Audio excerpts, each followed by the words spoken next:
आपल्या आयुष्यात ना अशा अनेक गोष्टी, नाती किंवा आठवणी असतात ज्यांना आपण अगदी घट्ट पकडून ठेवतो. त्या आपल्याला आतून पोखरत असतात, पण तरीही आपण त्यांना सोडू शकत नाही. पण या गोष्टींना सोडून देणं म्हणजे नेमकं काय? चला, आज आपण डॉक्टर विकास दिव्यकीर्ती यांच्या विचारांमधून हीच सोडून देण्याची कला जरा आणखी खोलात जाऊन समजून घेऊया. बरं, तर या चर्चेत आपण काय काय पाहणार आहोत? सुरुवात करूया त्या एका बगपासून, जो आपल्या सिस्टममध्ये नकळतपणे घुसतो. मग हार मानणं आणि सोडून देणं ह्यातला जो मोठा फरक आहे तो समजून घेऊ. काही अशा कथा ऐकू ज्या आपल्याला खरंच विचार करायला लावतील. आणि मग शिकूया की नात्यांना सन्मानाने एक सुंदर वळण कसं द्यायचं. आणि हो, शेवटी भावनिक ताकद कशी कमवायची आणि या सगळ्याचा खरा अर्थ काय हेही बघू. चला तर मग सगळ्यात आधी हे समजून घेऊया की भूतकाळातली एक अगदी छोटीशी गोष्ट सुद्धा आपल्या आजच्या आणि येणाऱ्या आयुष्यावर किती खोलवर परिणाम करू शकते. एक कल्पना करा, एक खूप प्रगत हायटेक रोबोट आहे. त्याच्या मुख्य प्रोसेसरमध्ये म्हणजे समजा त्याच्या मेंदूत एक छोटासा बग किंवा किडा जातो. आता आपण तो किडा नंतर काढूनही टाकला तरी त्याने आज जे नुकसान केले ना, त्यामुळे तो रोबोट आयुष्यभर नीट कामच करू शकत नाही. ही गोष्ट खरं तर रोबोटची नाहीये, ही आपली आहे. तो किडा म्हणजे आपले कटू अनुभव, जुन्या आठवणी, एखादं तुटलेलं नातं असेल किंवा करिअरमधलं अपयश. हे आपल्या मनात कायमचं घर करून बसतं आणि अगदी गाडीच्या हँडब्रेकसारखं काम करतं. गाडीला पुढे जायचंय, पण हा ब्रेक तिला पुढे जाऊच देत नाही. मग यावर उपाय काय? या मानसिक हँडब्रेकमधून सुटका कशी करून घ्यायची आहे? डॉक्टर दिव्यकीर्ती म्हणतात, याची सुरुवात एका खूप महत्त्वाच्या फरकाला समजून घेण्यापासून होते. एक गोष्ट लक्षात घ्या, सोडून देणं म्हणजे पराभव नाही. उलट ही तर स्वतःच्या मनशांतीसाठी उचललेलं एक खूप धाडसी पाऊल आहे. ही एक प्रकारची भावनिक मुक्ती आहे. यातला फरक बघा किती मोठा आहे. हार मानणं म्हणजे काय, तर निराशेने आणि असहाय्यतेने परिस्थिती स्वीकारून टाकणं.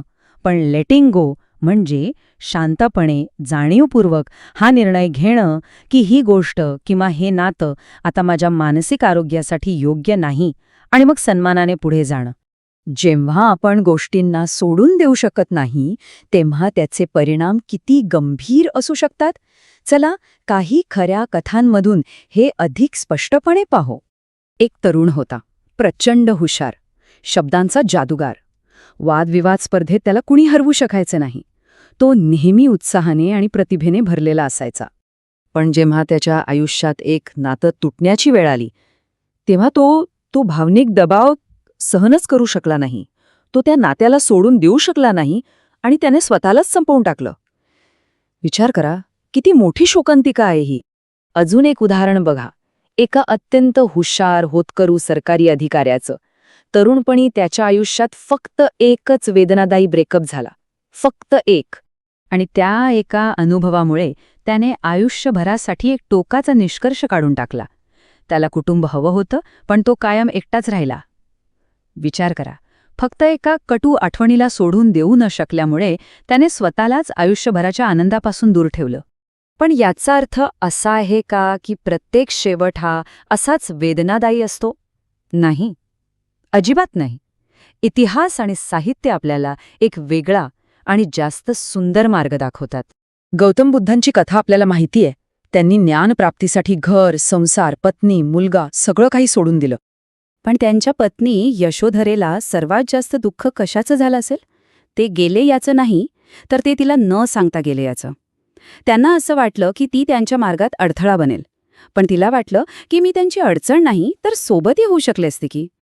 पण तरीही अनेक वर्षांनंतर तिने आपला सगळा राग आणि दुःख विसरून आपला मुलगा राहुल याला त्यांच्या स्वाधीन केलं, कारण तिला त्यांचं मोठं ध्येय कळलं होतं. याला म्हणतात खऱ्या अर्थाने आणि सन्मानाने लेट गो करणं. आणि हा शेर या भावनेला किती सुंदर शब्दात मांडतो. प्रत्येक नात्याचा शेवट भांडणाने किंवा कटुतेनेच व्हायला हवा का? नाही, त्याला एक सुंदर वळण देऊनही सोडून देता येतं. चला, आता हे सगळं आपल्या आयुष्यात प्रत्यक्षात कसं आणायचं, भावनिकदृष्ट्या मजबूत कसं व्हायचं, यासाठी काही व्यावहारिक गोष्टी पाहूया. डॉक्टर दिव्यकीर्ती त्यांच्या वडिलांचं उदाहरण देतात. ते 81 वर्ष आनंदाने जगले. का? कारण त्यांचं एक साधं तत्व होतं, ताण घ्यायचा नाही. या उलट त्यांची आई, जी प्रत्येक गोष्टीची खूप काळजी करायची, किती लवकर गेली. यातून काय शिकायला मिळतं? हेच ते रहस्य आहे. यश मिळाल्या म्हणून हुरळून जायचं नाही आणि अपयश आलं म्हणून खचूनही जायचं नाही. काही नाती इतकी विषारी असतात की त्यातून बाहेर पडणं शक्य नसतं. अशावेळी त्यांच्याकडून अपेक्षा करणं सोडून द्या. आणि हे नेहमी लक्षात ठेवा की आपल्या आत काय चाललंय यावर फक्त आपलंच नियंत्रण आहे.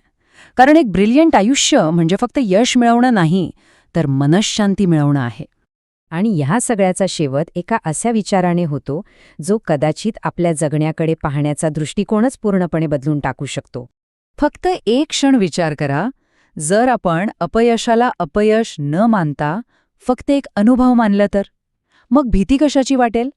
मग तर प्रत्येक क्षण, प्रत्येक घटना, मग ती चांगली असो वा वाईट, ही एक शिकण्याची संधी बनेल. आणि हाच विचार कदाचित सोडून देण्याच्या कलेचा सर्वात मोठा पुरस्कार आहे. आजच हील विथ सोनालीला सबस्क्राईब करा.